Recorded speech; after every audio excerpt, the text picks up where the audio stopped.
Hello, I'm Holly Knowles and this is Buckingham News.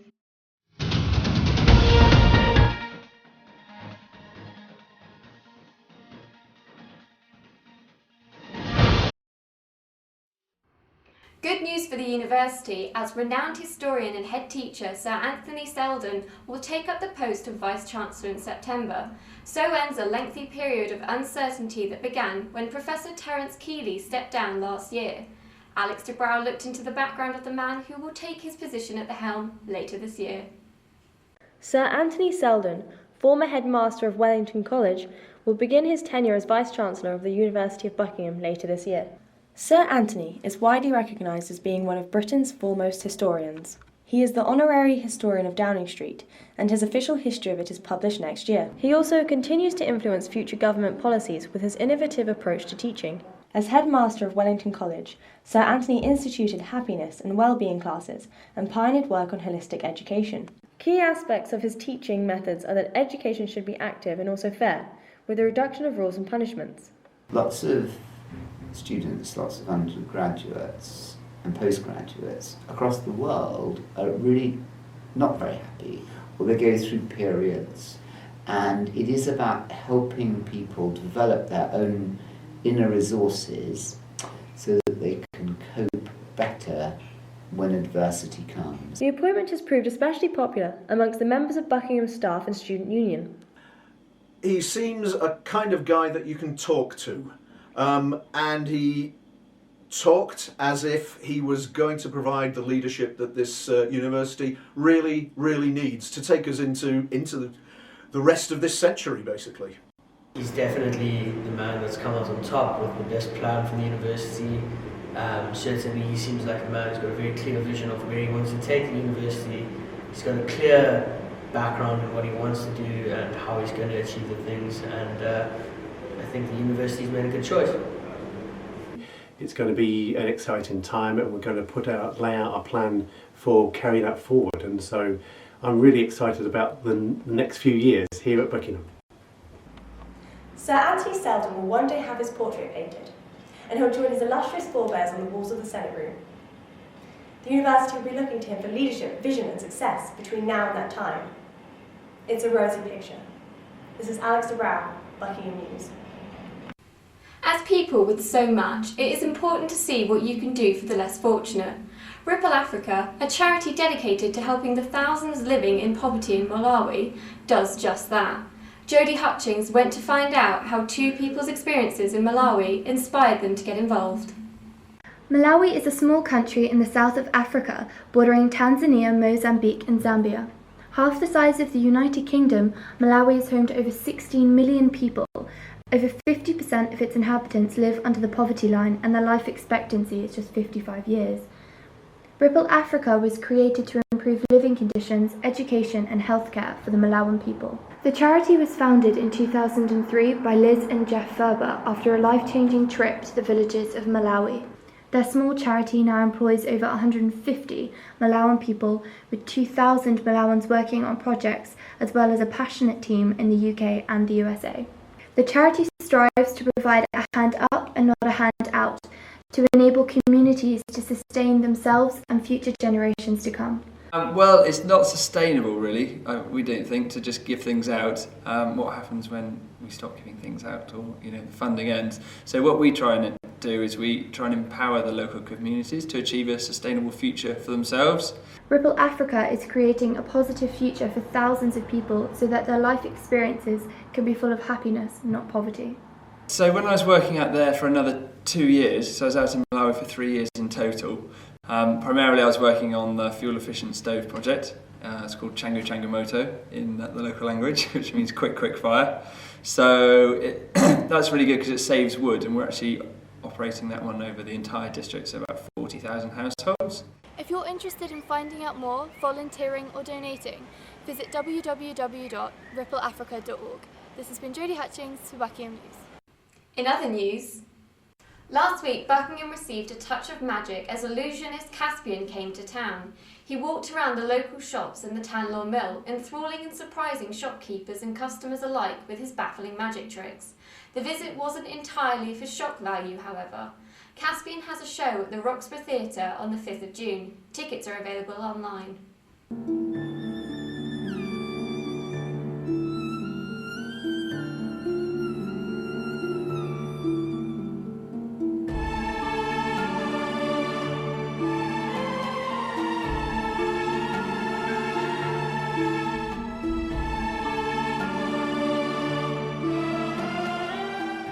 Last Wednesday, the Radcliffe Centre hosted an afternoon of talks spearheaded by the Honourable Jocelyn Scott, one of Australia's leading feminist barristers.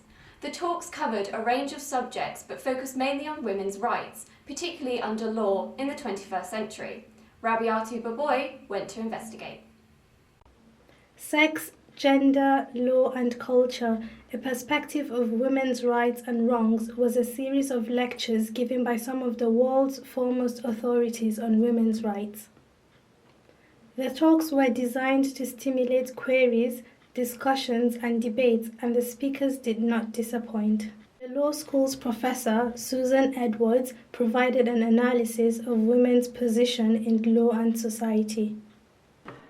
To what extent does the European Court of Human Rights actually uphold the principle of Article 9, and how have we seen that manipulated? It was vital, I believe, to ensure that law students in particular have access to the information that's conveyed in this lecture about women's rights and about the importance of human rights, and that there's a level of human rights that cannot be subjugated. Gender equality continues to be a hot-button issue the world over.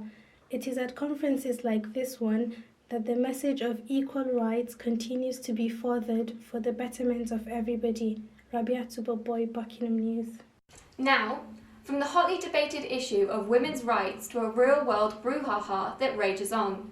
The question of rights has never been more prominent than today. But what happens when religious freedom clashes with sexuality on the streets of both Indiana and the UK? Cameron Hawtrey went to investigate the link. Law is made to defend people's freedom, but sometimes the difference between defence and discrimination is an extremely thin line. Earlier this month, Mike Pence, Governor of Indiana, signed the Religious Freedom Restoration Act that allows any business owners to refuse to hire or serve lesbian, gay, bisexual and transgender customers, justifying their actions with their faith. It's well known that the USA is a controversial country. Instead, it's also known that the UK is a more tolerant nation. In fact, people's right, heterosexual, homosexual, transgender, are protected by the law. Despite this, episodes of homophobia still happen. In London, 1,073 violent homophobic offences were recorded. Recently, UKIP offered to protect Christians who object to gay marriage special legal protection. The Northern Ireland Assembly rejected same-sex marriage for the 4th time. Stonewall is a lesbian, gay, bisexual and transgender rights charity in the UK. It is now the largest gay equality organisation in Europe.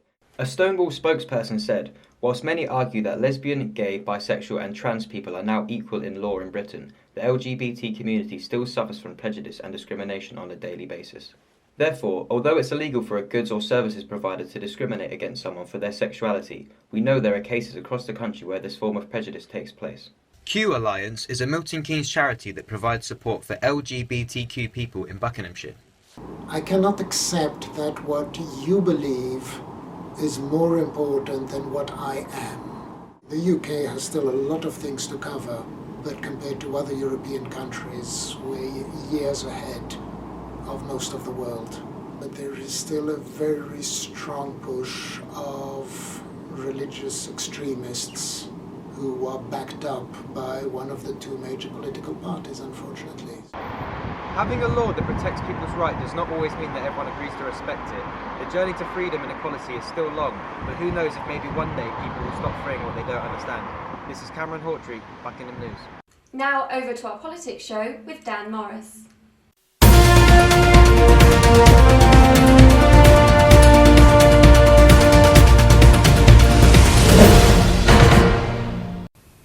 This week, Buckingham News has continued our polling of student voting intentions.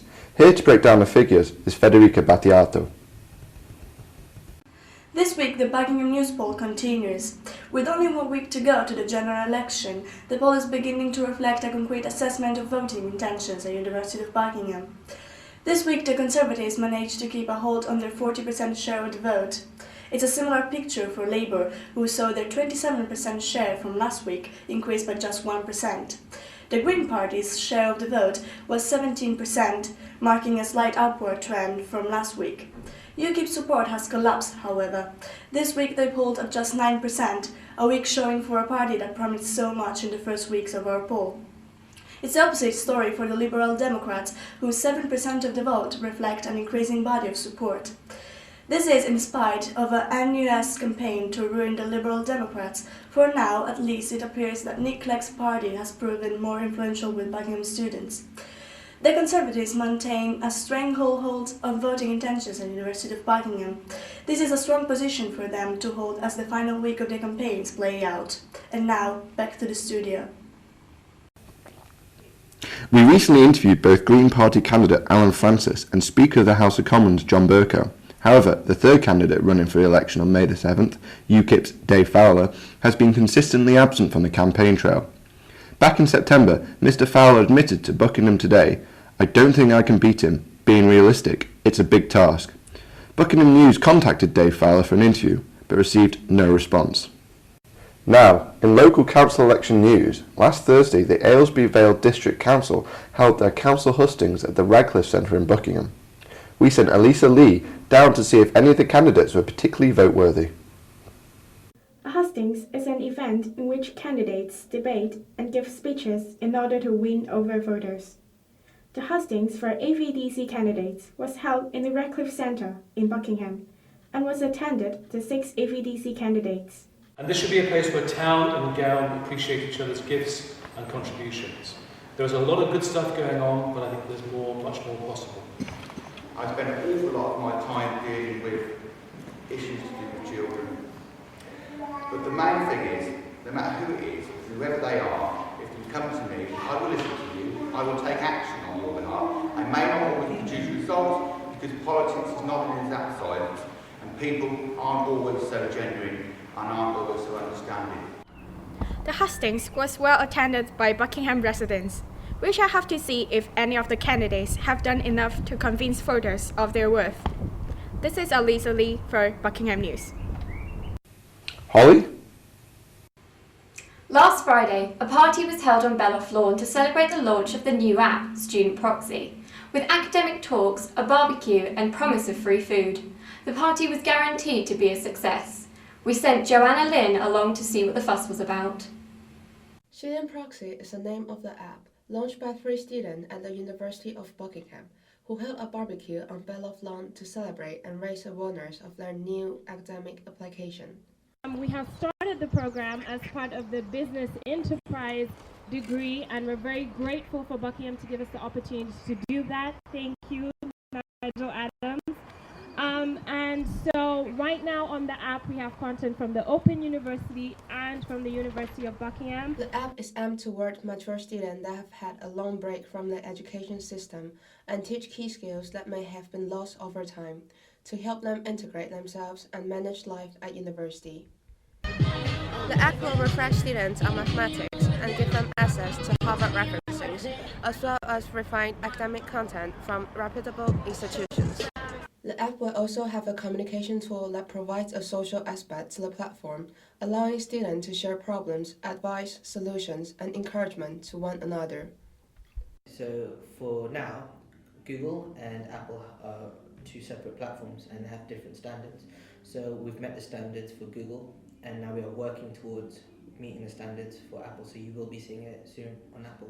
The app is a great platform for all students to help educate themselves, and it is also good to know that the mature students at the university haven't been forgotten about.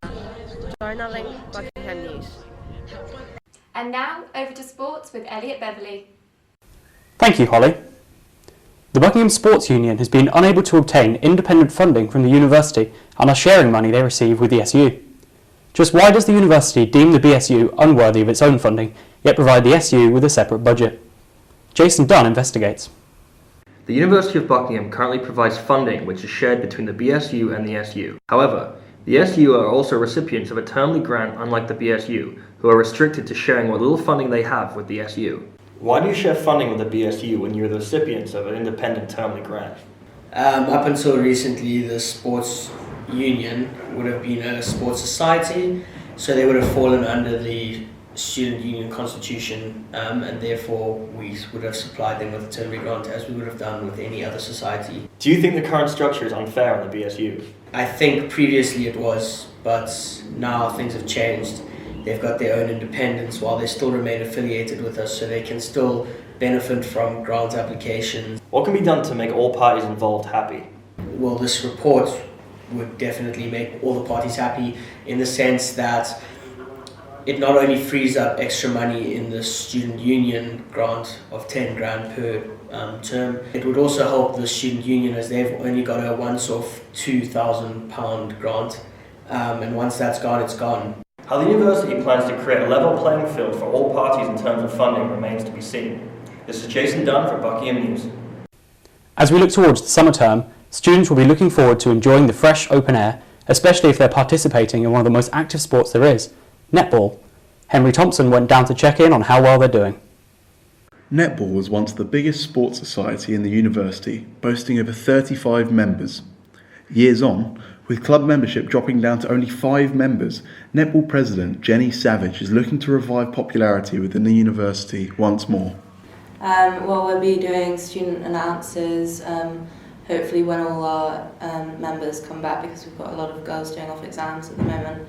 We'll do maybe some like bake sales or something, just something to get the netball club word out there. And we had a lot of girls who participated last term, they just dropped out. So obviously building numbers back up is going to be a lot slower. But by next term we're anticipating maybe 30 people. How are you looking to expand netball membership back to its previous numbers? Next term we're hopefully doing a charity netball match with the rugby club, so the rugby team. So that'll be fun, so people can just come down and just watch netball and see how much fun it is. Miss Savage has been the netball president for 5 months now and is holding an open training session on Thursday the 30th of April at 7 p.m. on the Beloff Hard Court. Everyone who is interested in netball is welcome to attend. With the summer season fast approaching, the Netball Society will be actively looking for as many students as possible to be joining them on the new Beloff Hard Court. This is Henry Thompson, Buckingham News. And now, back to the studio. The Radcliffe Centre at the university is known to host a wide variety of events from rock concerts to lectures on Charles Dickens. Last night saw a unique and very special classical concert performed by the Ridgeway Ensemble.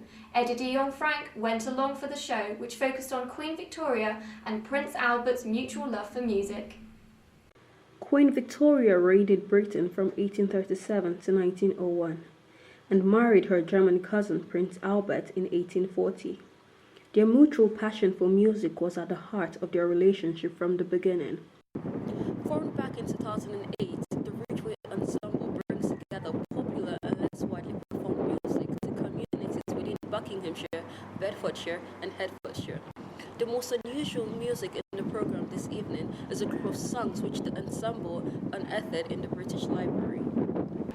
In our concert tonight, we shall be following the story of Victoria and Albert's romance and marriage, exploring their musical tastes and performing works by composers familiar to them, as well as by Prince Albert himself.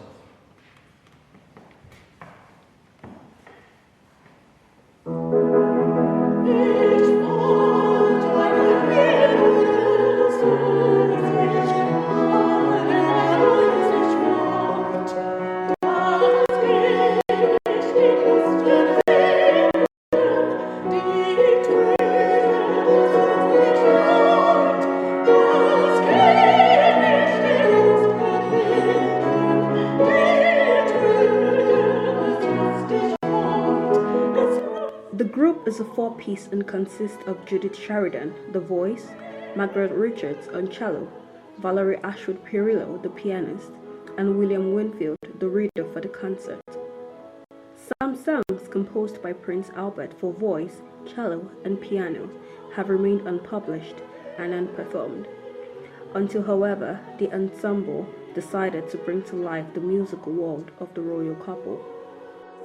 There's very little that's written for our ensemble.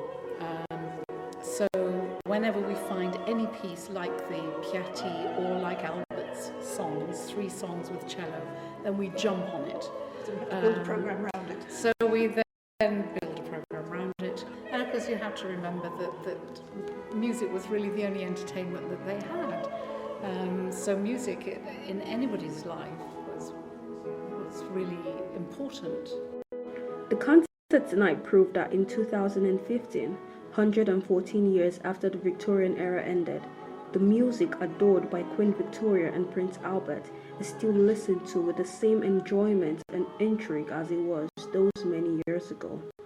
This is Adidion Frank reporting for Buckingham News. Last Thursday marked the feast day of the patron saint of England, St George. Philip Joss set out to celebrate the occasion by making toad in the hole, one of the most quintessentially British dishes. Toad in the Hole is a British classic, created in 1861 and consisting of sausages and Yorkshire pudding batter. This recipe is perhaps the perfect way to celebrate the feast of St George. For this recipe you will need 100 grams of self-raising flour, an egg, 300 millilitres of milk, 8 plain pork sausages, a pinch of salt and pepper, and 2 tablespoons of sunflower oil. Heat the oven to 220 degrees. Tip flour into a large mixing bowl and add a good pinch of salt. Make a well in the centre, crack in the egg, then pour in a dribble of milk. Stir with a wooden spoon, gradually incorporating some of the flour until you have a smooth batter in the well. Now add a bit more milk and continue stirring until all the milk and flour has been mixed together. Place your sausages in a roasting tin. Add 1 tablespoon of the oil, tossing the sausages in it to thoroughly coat the base of the tin, then roast in the oven for 15 minutes. Take the hot tray from the oven, then quickly pour in the batter. Put it back in the oven and bake for 40 minutes until the batter is cooked through. Remove from the oven and serve in large wedges. This dish is best enjoyed with vegetables and gravy.